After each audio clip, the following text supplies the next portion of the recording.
So Barbara touched on something I had a question about, so allow me to do this. So one thing that I've learned from working with the Small Business Development Center with Gary is that don't come for help when it's too late, when your business is closing next week. It's too late to come for help. Come when the times are good and prepare for the bad at that point. So very quickly, and then we'll turn it back to our audience, how do you prepare for these bad times like we have experienced? And unfortunately, in Taos, we have seen many businesses close, and it's very sad. But then we see all of you and our lovely panel with a successful business. How do you prepare for that? One of the things when we took over, we do two things. We budget every single year, everything, every expense, every sale, everything, and we benchmark. It's important to be part of an association like your business so that you can see how other people in your business. We benchmark with the Hardware Association and the Lumber and Building Materials Association in the country, and being conservative is real important. Could you expand on the idea of benchmarking? What we do is a survey that is done. It's a cost of business survey that's done by the National Hardware Association, and we take part of it every year, and it asks for everything, what you spend on utilities and what your sales are and what your employees are and all of that. And then we get the report that is this businesses across the country that take part in it. So then you have an idea of what somebody that's selling $6 million worth of stuff a year, what their for wages, what they're paying for their utilities, all of those kinds of things, so that you can gauge whether what you're doing is reasonable. Because if you don't benchmark with somebody in your same business, you don't know whether you're doing something right or wrong. Or you could be doing it better. You know, when business slumps, you have to find creative ways to find the people. So now we're doing class reunions, family reunions, and I cook the food. They tell me what they want, and I'll do it. We added a meeting room, and we even let the weddings have dances.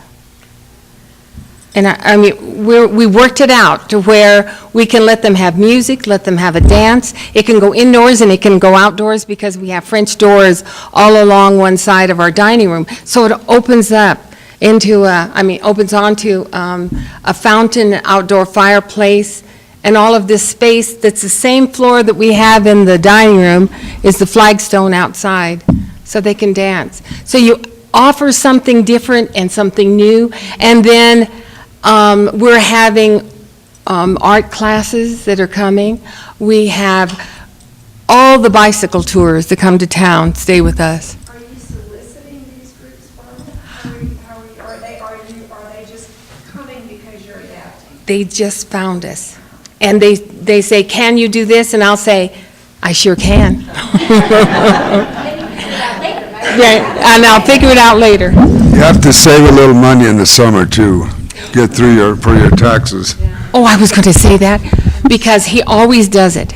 We have to save the money that we're going to pay in taxes. We have to save it in the summer, so we'll have it in the winter.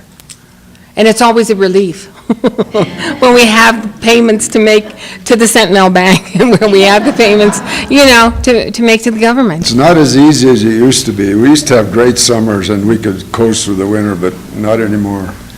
I think, the economic times, like everybody talks, sometimes make you be more on the ball. They make you do things more creatively. When we go to market, or when somebody brings something in to show me to sell in the store, it's like Brenda has this thing she says, it's got to be on the money. We used to take chances. We used to buy things and say, well, this might sell. Not anymore. If we aren't positive of it, or, between the two of us, everybody has a lot of taste, but we have to say, we're we're pretty sure this is going to sell. You just don't, you have to really think about it, and you have to arrange your time and your money and budgeting. I'm always shocked at small businesses I read about, or they haven't done well, and someone will ask the owner, well, what are your sales, or what's your cost of sales? And they don't know. How can they not know?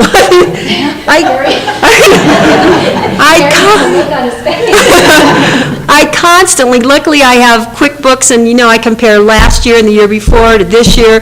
I have a graph written down. I know exactly what we did in January, the last 3 years, what we did in February. You have to know, and you have to budget when you buy. And if you have bought, we have departments in our store, and so if you've spent your money you can in that department, even if you see the best thing in the world, you don't buy it because you've spent it. So you just have to be conservative that way.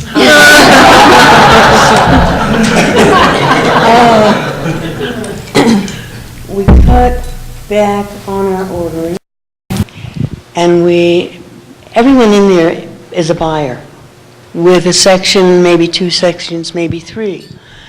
And they're responsible for keeping their inventory with saleable materials and pulling the books that aren't selling, either returning them to the distributors or putting them on sale.